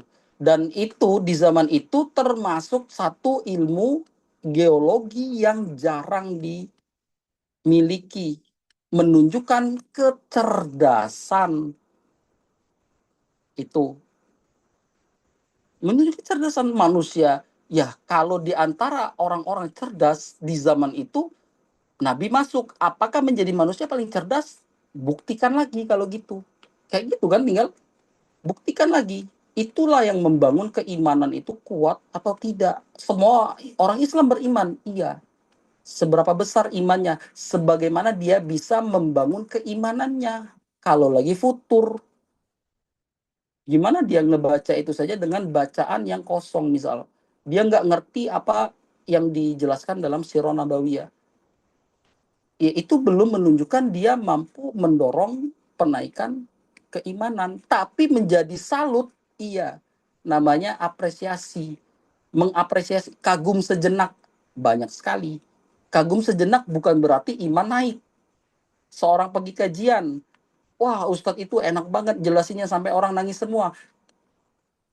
Kagum sejenak bukan berarti menjadikan seseorang itu imannya naik. Itu dua hal yang berbeda. Uji. Kalau gitu, apakah benar orang yang datang ke kajian itu benar-benar keimanannya naik, atau memang kagum sebentar yang sebagaimana Abu Bakar pertanyakan kepada Nabi SAW, ya Rasulullah, kami ini kalau di masjid selalu beriman, tapi ketika kami pulang, iman kami menurun. Kata Nabi SAW, seperti itulah manusia, iman naik dan turun. Maka pembahasannya, probabilitasnya, bagaimana cara menaikkan tingkat keimanan dan cara hal-hal yang menurunkan tingkat keimanan. Kayak gitu kan pembahasannya. Cerdas Nabi SAW dengan semua jawabannya. Bukan hanya pertanyaan sahabat yang luar biasa, tapi semua sahabat bertanya dengan kecerdasan. Nabi SAW yang lebih cerdas lagi memiliki solusi jawaban yang tidak terhalang oleh zaman. Bayangin, satu orang manusia yang punya jawaban mampu menembus zaman, cuma Nabi SAW. Aristoteles, orang disebut ideologi Yunani, dibantah. Mampu. Semua argumen Nabi tidak bisa terbantahkan, ditembus zaman dan waktu. Kecerdasan itu namanya baru. Apakah itu bagian dari keimanan? Membuktikan kecerdasan itu dan untuk mengatakan saya beriman bahwasanya beliau seorang nabi, itu layak untuk kita katakan. Seperti itu ya teman-teman ya. Itu yang baru namanya tanpa tadlis, diuji, dan benar-benar ilmiah, tanpa klaim spekulatif. Tidak bisa dibuktikan. Ada lagi pertanyaan? Apakah jawaban saya akhirnya membuka satu cakrawala kepada kalian semua?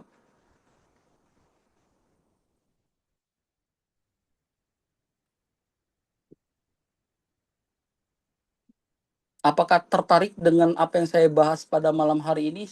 Memang tidak ada kesan agamanya di awal. Memang aneh tidak membahas itu untuk meninggikan satu posisi karena aneh menghindari satu posisi hierarki di antara kita. Kalau saya salah dalam argumen, uji. Seperti itu.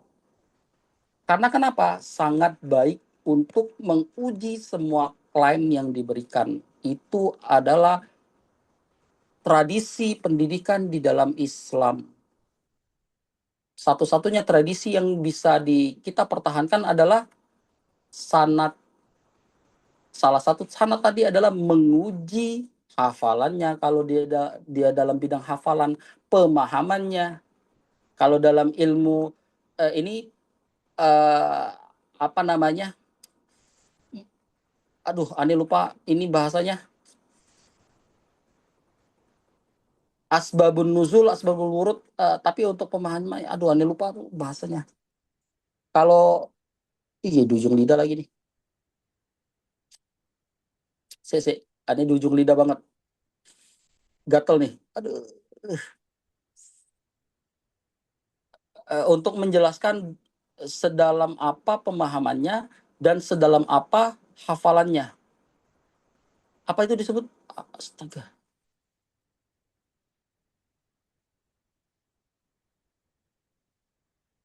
Kalau dalam ilmu sanad itu dikenal banget.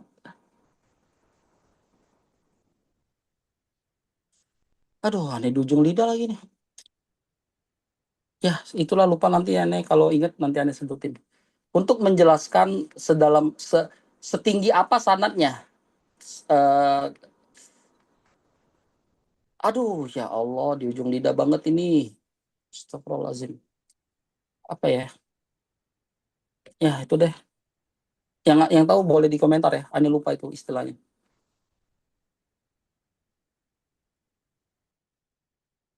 Ada lagi pertanyaan?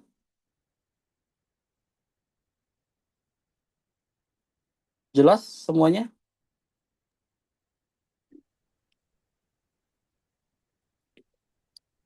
Teman-teman, kenapa kita bahas ini? Ani tuh ingin menunjukkan kepada teman-teman sebagai tanggung jawab Ani juga bagaimana kita fikoh secara betul betul betul betul betul betul secara bagaimana tradisi Islam menjaga riwayat sikoh tadi ya semestinya. Islam itu meninggalkan dua hal yang sangat berharga banget. Sanad dan nasab.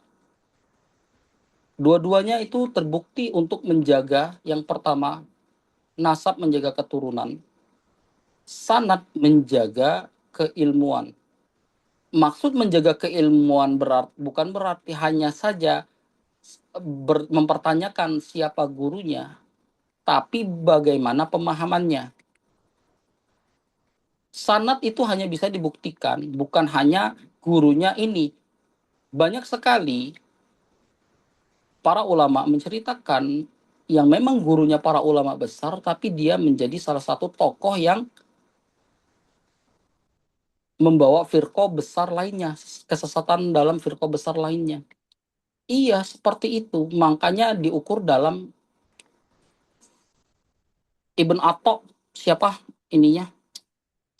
Punya murid yang nanti lahir dari firqah Mu'tazilah, berguru dengan Ibnu Abbas, Wasil Ibn Atok. Kalau nggak salah ya, ini lupa namanya. Gurunya Ibnu Abbas, sanadnya jelas, tapi pemahamannya itu yang disebut sanad. Jadi sanad itu bukan hanya diukur hafalannya bagus, hafalannya ini, tapi bagaimana dia memiliki pemahaman terhadap keilmuannya. Itu yang disebut menjaga. Nah, Islam itu punya menjaga itu dari dua hal ini. Bukan hanya sanad secara riwayat, tapi pemahaman juga. Harus bisa, dua-duanya bisa diukur, bisa diteliti, dan bisa diuji. Cara ngujinya, buka aja tulisannya. Kalau dia punya riwayat, tapi nggak pernah nulis, gimana mau ngukur isi kepalanya? Mengukur isi kepalanya itu hanya dengan tulisan. Sebagaimana metode para ulama, hanya membongkar tulisan seseorang, kita tahu apa manhaj dan ideologinya di dalam agama. Itu teman-teman. Kalau teman-teman nggak pernah nulis, gimana teman-teman tahu kalau teman-teman itu berada di jalan yang lurus? Gimana orang bisa membongkar asumsi-asumsi tersembunyinya? Justru orang akhirnya menggunakan metode spekulasi, atau bahasa lainnya bukan spekulasi, tapi analisis berdasarkan data universal. Kebanyakan dia seperti ini, bukan spesifiknya. Yang tidak adil akhirnya. Tidak adilnya kenapa? Ya karena datanya tadi tidak memberikan data yang cukup untuk dibahas secara spesifik. Dan Aneh menjelaskan hal ini semua, itu bagian dari tanggung jawab Aneh sendiri yang mengajarkan teman-teman dunia akademik. Pemahaman dunia akademik yang Aneh pahamin ini, dan tulisan-tulisan Aneh secara akademis, dan Aneh terus tulis secara story yang bisa diteliti dan dianalisa, di capture, dan teman-teman bisa cek apa pemahaman Aneh di situ, dan analisis secara mendalam dalam pemahaman firqoh-firqohnya, itu bisa dicek. Karena kenapa? Dia continue.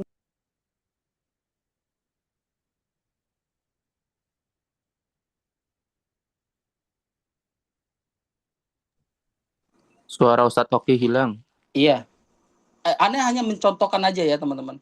Kenapa? Jadi kenapa? Ya akhirnya teman-teman bisa mengecek bagaimana manhaj Aneh, bagaimana ideologinya, kayak gitu, secara spesifik.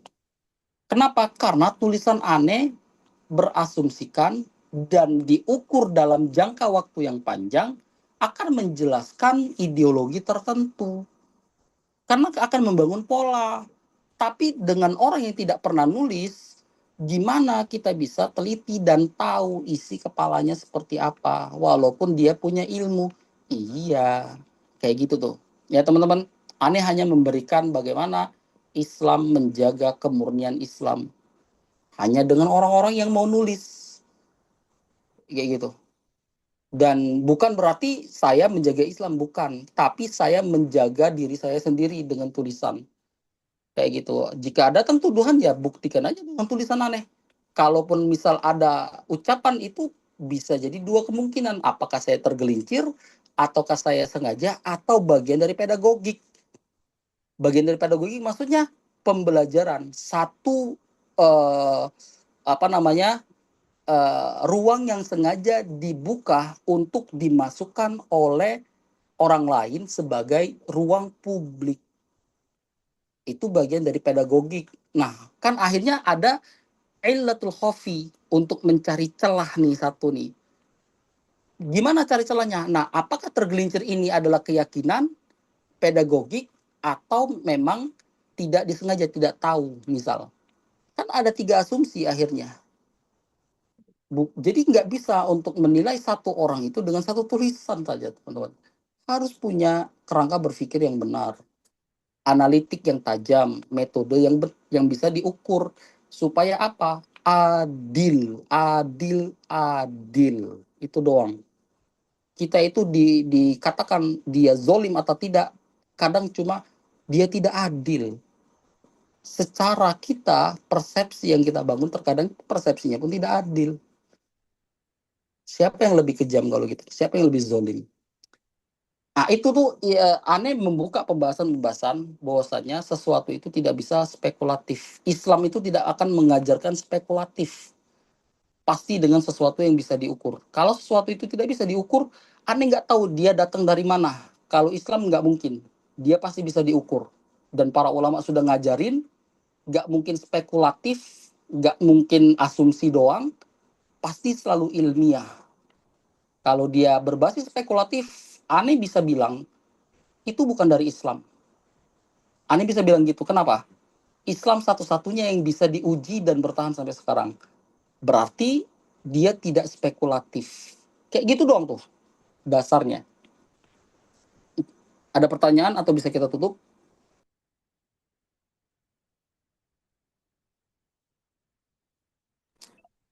Sebagai close statement, kalau nggak ada pertanyaan lagi, semoga teman-teman bisa menggunakan first principle thinking atau kembalikan semua ke dalam hukum asalnya. Kita sering dengar al aslu fil ibadahi al haram wal aslu fil muamalati al ibaha, atau al aslu fil asyai al ibaha hatta yadulu dalil bitahrimihi. Itu adalah first principle thinking, teman-teman. Dan gunakan itu. Satu kaidah itu adalah kaidah yang sangat besar banget kalau orang tahu cara menggunakannya dengan benar. Islam itu nggak mungkin mengeluarkan satu kaidah kecuali kaidah itu sudah setara yang memang difikirkan di dalam bentuk imam madhab di atas metodologi fikihnya masing-masing untuk mengeluarkan usul fikih yang demikian. Al aslu fil asyai al ibaha hatta yadulu dalil bitahrimihi. Itu tuh bukan satu dasar hanya dalam usul fikih untuk menentukan fikih atau apapun itu. Itu membangun bagaimana manusia menjadi peradaban yang lebih baik, juga dibangun oleh kaidah yang sangat dasar itu. Jadi teman-teman, Islam bukan hanya keyakinan kosong. Dia menjadi sistem sosial yang memperbaiki generasi, dia memperbaiki banyak hal. Islam menjadi rahmatan lil alamin dengan metode yang benar, yaitu mendorong anak mudanya mampu berpikir yang benar, mencari sesuatu yang benar dengan metode dan cara yang bisa diuji. Tanpa diuji, sesuatu itu tidak bisa dibuktikan benar atau salah. Uji dulu, baru bisa buktikan benar atau salah. Itu dari ana. Subhanakallahumma wa bihamdika. Asyhadu an la ilaha illa anta astaghfiruka wa atubu ilaik. Assalamualaikum. Waalaikumsalam warahmatullahi wabarakatuh. Syukran Ustadz Aqi, jazakumullahu khairan.